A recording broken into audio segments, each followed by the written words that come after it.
The world of the freelance writer. The demand for articles, reviews, press releases, and ebooks penned by independent freelance writers is on the rise. This reflects the fact that more and more people are starting their own online businesses, but they either don't have the time, the inclination, or the skill to write their own copy. But with the price of hiring a freelance writer as low as it's very cost-effective to outsource this service, especially as it frees up time that business owners would otherwise have to dedicate to doing the writing themselves. As a profession, freelance writing is becoming more and more popular. But if you are considering joining the already swelling ranks, there are a few things that you ought to consider. Firstly, do you have the necessary skill level? Whilst writing is not particularly difficult, there is a knack in stringing together a few words that are not only grammatically correct, but that are also spelled correctly and that read well. By reading well, I mean that they should flow. It's rather like having a conversation on paper. Whatever it is that you are going to write, you need to spend some time considering the structure. There's nothing worse than flitting around all over the place, it simply leaves the reader confused.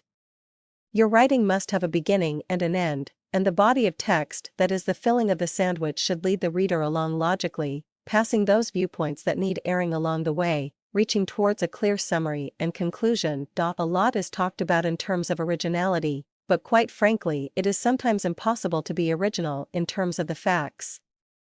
The facts are the facts and cannot be altered. They are normally finite and will almost certainly have been reported by other writers in the past.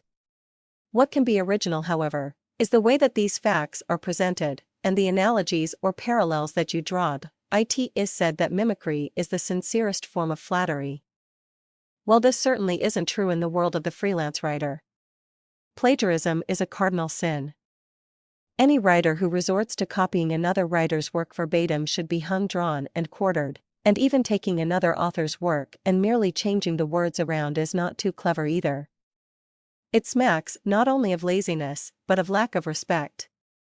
The only case where it is forgivable is when people actually order rewrites, and even then it is still a lazy person's way of getting more copy out there in cyberspace to con the search engines, and to promote traffic. Google love originality and do all they can to promote it. They try to root this sort of thing out, but it's not easy. The final thing you need to be able to do if you want to be a freelance writer is to research. Unless you are a genius, you simply won't know all there is to know about every subject. The only way you can dig up good, interesting facts is via research, and sometimes this can be quite time-consuming. Finally, I have to say that the money is quite poor. A lot of writers have appeared from third-world countries, and their English language skills and vocabularies are simply not up the job. Because of this, they work for peanuts, but many unscrupulous clients milk these guys, then take the second-class work they have produced and they give it to better writers who are commissioned to do low-price rewrites.